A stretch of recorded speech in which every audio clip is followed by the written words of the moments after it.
Welcome to a special edition of CNN Student News. I'm Carl Azuz. Today we're wrapping up our series on the U.S. food supply, zeroing in on produce. This is our last installment of CNN's special Raw Ingredients, taking a look at how engineering and importing have replaced old-fashioned growing in the U.S. food industry, and how consumer demand still has the power to influence the industry. Our reporter, Christina Alessi, has gone inside some of America's biggest food companies, seeing what most folks haven't seen before, getting incredible insight as to how production affects what's on our plate.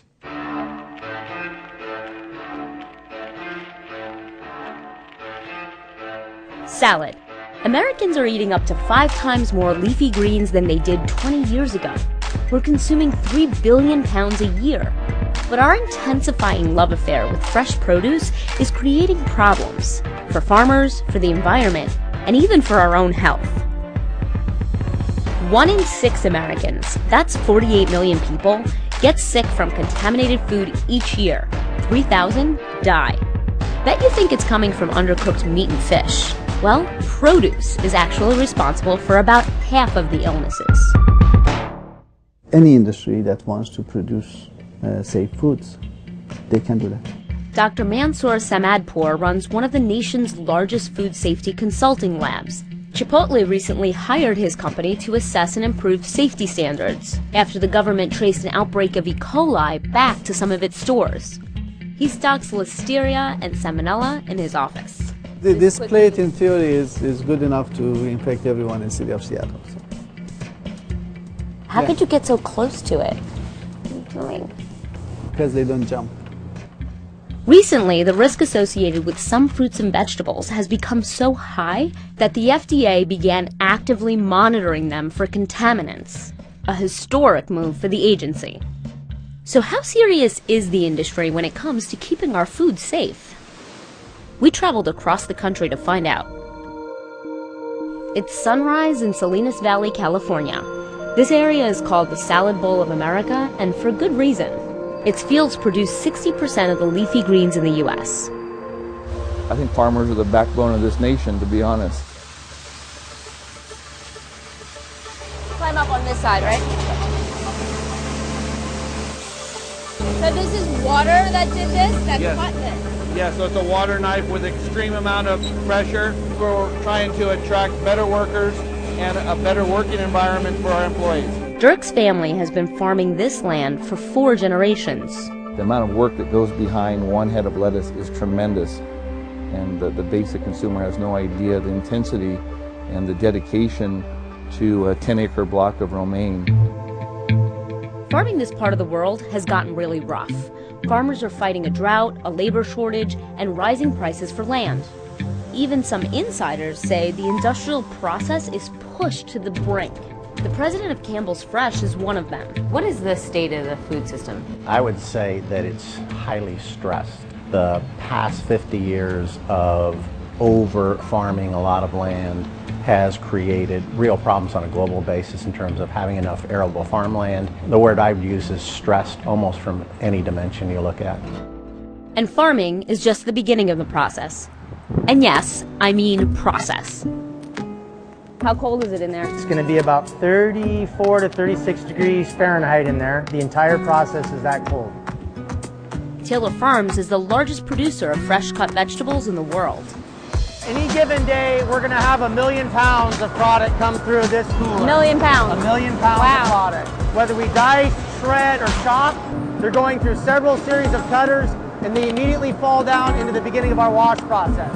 It kills gram-negative bacteria, which is the bad stuff. So E. coli, Salmonella, and Listeria. Taylor spent millions on the so-called smartwash system after spinach from another California company caused 200 people to get sick and killed 3.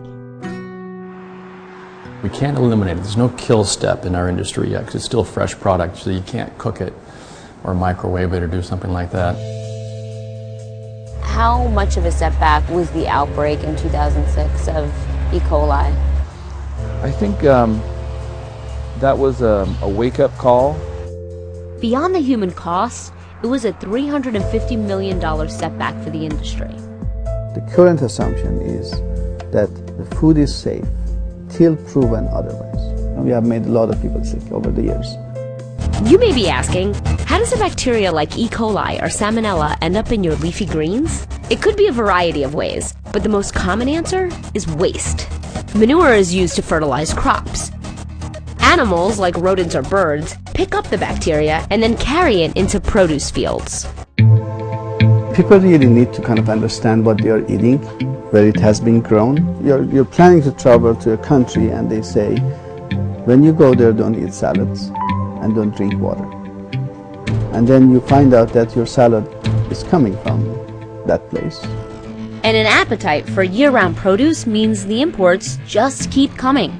Well, there were always foreign producers, but it wasn't the kind of importing that's being done now. Every year we import more and more fresh produce from foreign countries. We found that in many of the outbreaks, it comes from foreign producers.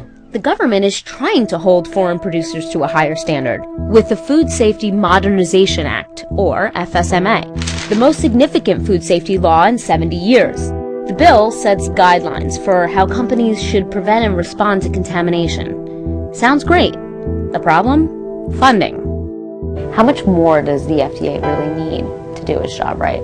Much more than what they have been asking for. How much more? I would say they need probably minimum 10 times more resources. 10 times more resources. The agency says it needs about $170 million more. A lack of money and people might be one of the reasons the FDA has stopped short of requiring routine government inspections of farms, according to critics. Instead, it relies on third-party auditors. But the agency says the new law gives the industry an accountability that didn't exist before. The goal, it says, is getting safer food to you. But with 48 million people getting sick each year and an estimated $77 billion in costs, the price of failure is high. Fresh food. It's what everyone wants to eat more of, and the key to a healthy diet. And technically, it's supposed to make shopping more simple. There isn't a laundry list of ingredients on a bag of carrots, right? But sometimes shopping for raw ingredients could actually be more confusing than buying the packaged and processed stuff. So let me break it down for you. After reporting raw ingredients, people said, great, now that you've scared us, what can we buy that's safe in the grocery store? Should you buy organic produce? Well, it kind of depends. The government tracks chemical residues on our fruits and vegetables. The worst culprits? Apples, berries, cucumbers, and spinach. It might be worth paying a premium for those, or you could stick to fruits and vegetables that have fewer chemical deposits. Think onions, sweet corn, cabbage, and eggplant. The cleanest? Avocados. There is an emerging alternative, hydroponics, growing produce without soil, which is supposed to be much cleaner than an open field. Fish, you want it low in contaminants and high in omega-3s, the good fatty acids. Seafood like mackerel, shrimp, and wild salmon. Or look for pole-caught fish. Those tend to be younger, so they've spent less time exposed to toxins. But what if your local store only stocks farm-raised salmon? Those can be higher in industrial chemicals stored in fish fat, but experts say you can remove most of the bad stuff by trimming away or cooking off the fat. But enough with the veggies and fish. How about the meat? Now the ideal here is buying from companies that minimize antibiotics. The CDC says that all those drugs in our meat have created a public health threat known as a superbug. So look for these labels. These third parties are supposed to ensure farmers are using drugs responsibly. And here are a few marketing scams you should watch out for. Terms like natural and farm-raised. Those don't tell customers whether living conditions for the animals are horrendous or pristine. And while hormone-free chicken sounds great, the FDA bans those in chickens, turkeys, and hogs. Bottom line, eat fresh food. Just ask a few more questions.